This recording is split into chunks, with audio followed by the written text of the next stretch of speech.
We close today's show with this story about Rachel Maddow's reaction to MSNBC's dismissal of her colleague, Joy Reid. Out MSNBC host Rachel Maddow dedicated a 5-minute segment of her show to slamming her own network for canceling the shows of non-white anchors, especially that of her colleague, Joy Reid.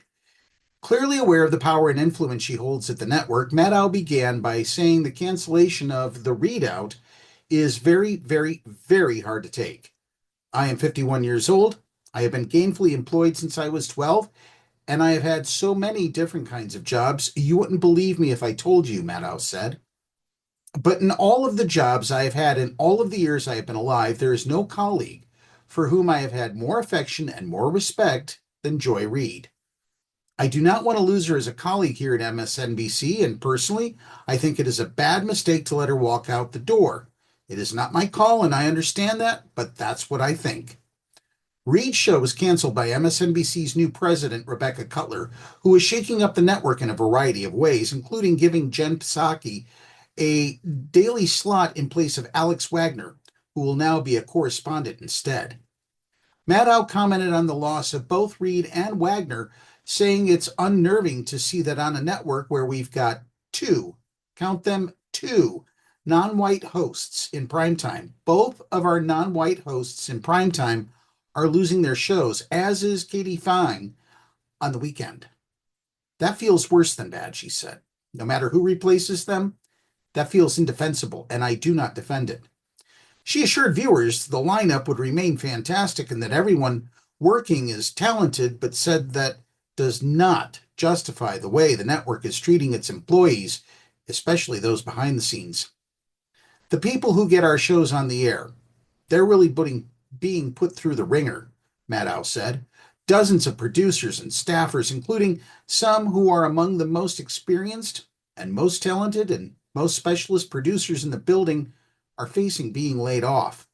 They're being invited to reapply for new jobs. That has never happened at this scale, in this way, before when it comes to programming changes, presumably because it's not the right way to treat people, and it's inefficient, and it's unnecessary, and it kind of drops the bottom out of whether or not people feel like this is a good place to work. And so we don't generally do things that way.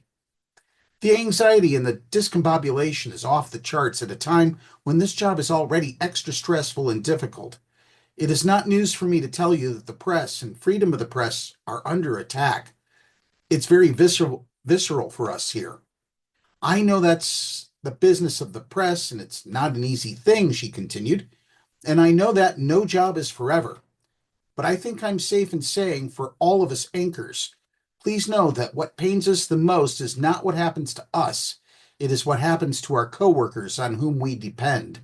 We respect and love them and depend on them. And did I mention we respect them? This is a difficult time in the news business, but it does not need to be this difficult. We welcome new voices to this place and some familiar voices to new hours. It's going to be great, honestly. And we want to grow and succeed and reach more people than ever and be resilient and stay here forever. I also believe, and I bet you believe, that the way to get there is by treating people well, finding good people, good colleagues, doing good work with them, and then having their back. That we can do a lot better on, a lot better. Other colleagues also expressed their devastation at Reid's firing. That's our show for this week.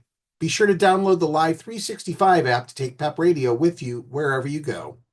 Coming up next, more music on Pep Radio.